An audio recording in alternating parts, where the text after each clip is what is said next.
तपोवन में चल रहे विधानसभा शीतकालीन सत्र के तीसरे दिन सदन में जाने से पहले विपक्ष ने रोजगार के मुद्दे को लेकर सरकार के खिलाफ धरना प्रदर्शन किया और नारेबाजी करते हुए विधानसभा पहुंचे। विपक्ष ने गेस्ट टीचर पॉलिसी, आउटसोर्स कर्मियों और कांग्रेस के 5 लाख नौकरियां देने वाले वायदे पर सरकार को घेरा। विपक्ष ने के विधायक हाथों में तख्तियां लेकर विधानसभा पहुंचे और सरकार के खिलाफ नारेबाजी की।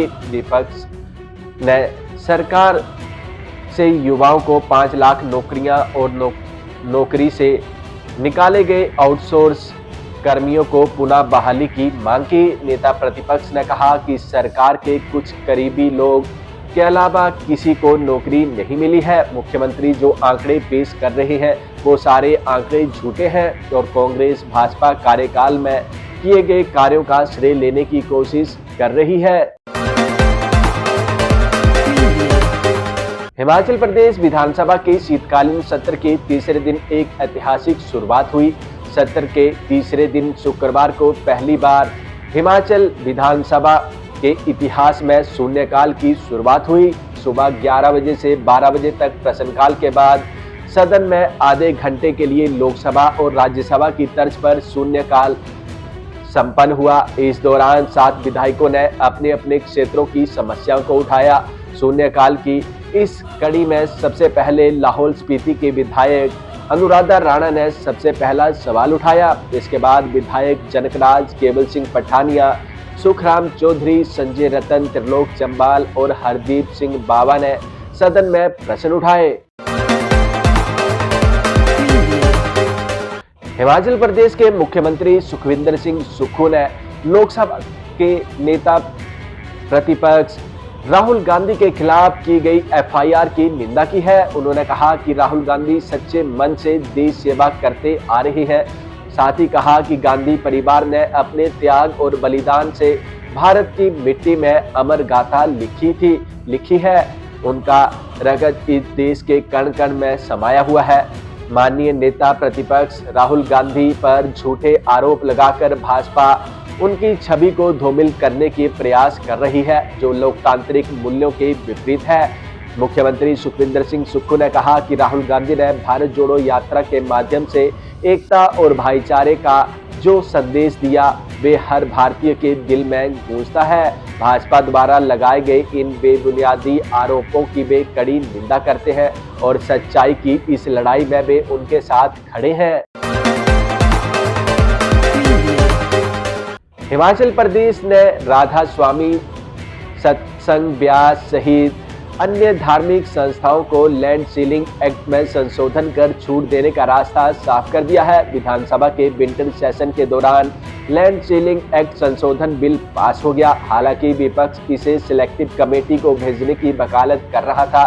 खैर, संशोधन बिल पास होने के बाद अब राधा स्वामी सत्संग ब्यास समेत अन्य धार्मिक संस्थाओं को तय शर्तों के साथ लैंड ट्रांसफर की छूट मिलेगी। आपको बता दें, बुधवार को हिमाचल प्रदेश विधानसभा में राजस्व मंत्री जगत सिंह नेगी ने लैंड सीलिंग एक्ट में संशोधन से जुड़ा बिल पेश किया था। शुक्रवार को सदन में इस बिल पर चर्चा करने के बाद इसे पारित कर दिया। हालांकि भारतीय जनता पार्टी इस संशोधन विधेयक को सिलेक्टिव कमेटी के पास भेजने की मांग कर रही थी, लेकिन सत्ता पक्ष ने इसे मंजूर नहीं किया और फिर संशोधन बिल को ध्वनि मत के साथ पारित कर दिया गया। अब ये बिल राष्ट्रपति भवन में मंजूर हुआ तो फिर ये लागू हो जाएगा।